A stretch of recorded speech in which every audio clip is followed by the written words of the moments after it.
Thought I'd do a recording of what I've just done in that live session to give you guys a little bit of an overview. So, like I said at the time, it was this animation by Greg Barth that interested me. He'd got a broken plate with his girlfriend's face that he'd then cropped onto the plate. So I just wanted to go through how we'd go about applying that research. So in my head, the idea of applying research means that you attempt to create something, and then you learn from attempting to create it with the techniques that you already know. You then learn what you need to do differently. So I'm just going to take this video clip where I'm just kind of moving my face around. It's pretty still from there. So let's just crop it down to there, shove it over. And I'm going to want to crop out each eye, the nose, and the mouth. So I'm just going to duplicate this video there. 1, 2, eye, nose, mouth. I'm going to turn off each of the layers. It's at the top one, and then under opacity, I'm going to click the pen tool. But before I do that, I think I need to make my video window bigger. I can make it full screen with a shortcut, but I can't show you what that shortcut is, or even tell you what it's called because I'm not sure what the symbol is. So I'm going to click the pen tool on opacity, and I'm just going to create a masked shape under my lip there. I'm not overly happy with the end of that, so I'm just going to zoom in. I want to zoom in a bit more than that. Press the H tool to get the hand, and the V tool to get back to the pen. And just go in, extend that handle there, just to shape it out a little bit. And we'll just extend that one out a little bit as well. Let's just pull it over, pull that down a little bit. I don't mean to be whispering, it's just for some bizarrely unknown reason, when I move close to the laptop, I decided to whisper a little bit more.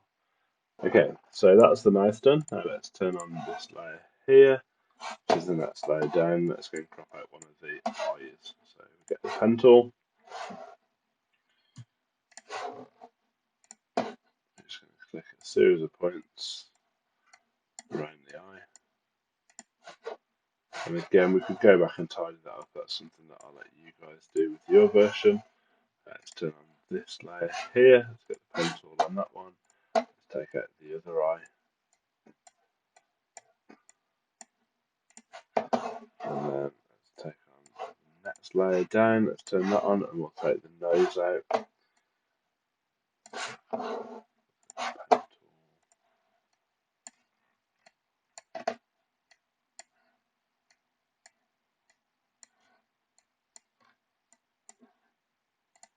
Okay, there's the nose. So if we zoom this out back to fifth, you'll see that we've got 2 eyes, a nose, and a mouth. And across the layers, we've got mouth, eye, nose. I'm going to put one more copy of the video in, mostly just because I want the background colour. So let's just drop that there, which that looks really confusing, but that's okay. And I'm just going to make a new colour matte, and I'm going to use the dropper just to select the background colour. And then let's just delete the video clip and put the colour matte in there, just to make it even more confusing, just so it just kind of blends nicely.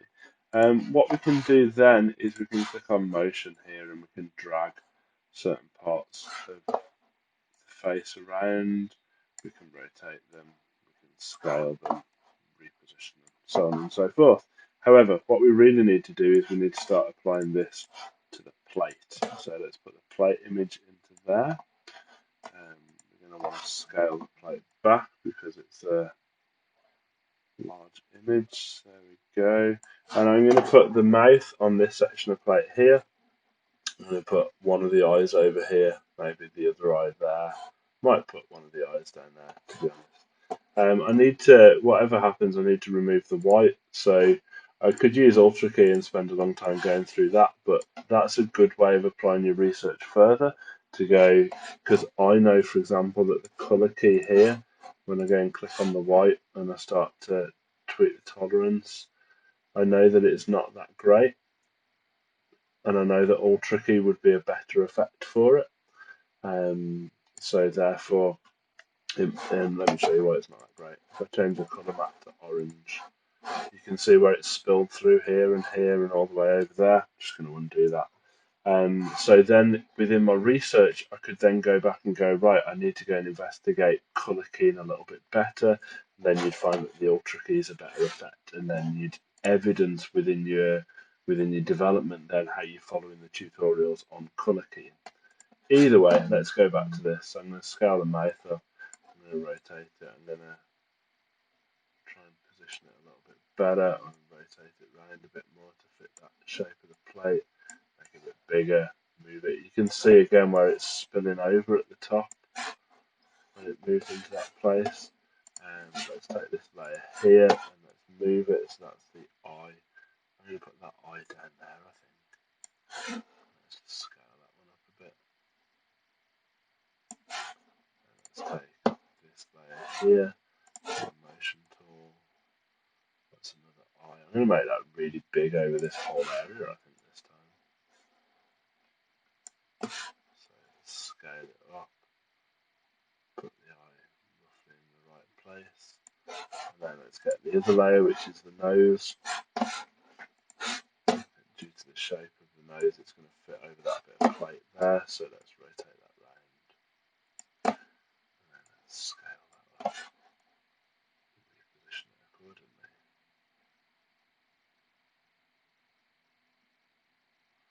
And there, that's kind of the idea of it. So then when we play that through, we get that bit of fragmentedness.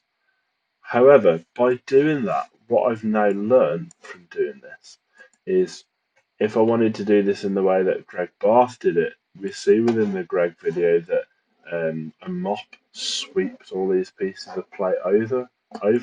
So the only way that I could really do that is if I was to keyframe this plate and move it, then it's going to move the whole plate. So what I'd need to do is I'd need to take my Photoshop knowledge that I've got and separate the plate into individual layers, and then I could move each layer one at a time.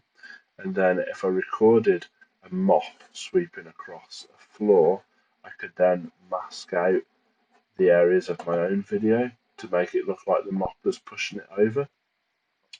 But to do that, the very first thing I need to do is I'd need to go into Photoshop and separate the plate into lots of different layers. Because then what I could do is I could attach the video. So yeah, like I say, what I'd need to do is I would need to start to group layers together so that I could actually physically attach, well not physically, but digitally convince the computer that that mouth is on that bit of plate, and then I'd be able to program the movement of the plate. And in order to do that, I'd also need to create a whole background layer to go underneath it as well. But realistically, I'm not going to do all that in like 10-15 minutes. I'm not going to do it within an hour or two, so I'm not going to do all of that as a live demo. I might come back to this throughout the week and do little bits each time. But hopefully that's enough to get you guys started. And then if you've started on it, go a bit further, see where the next step takes you.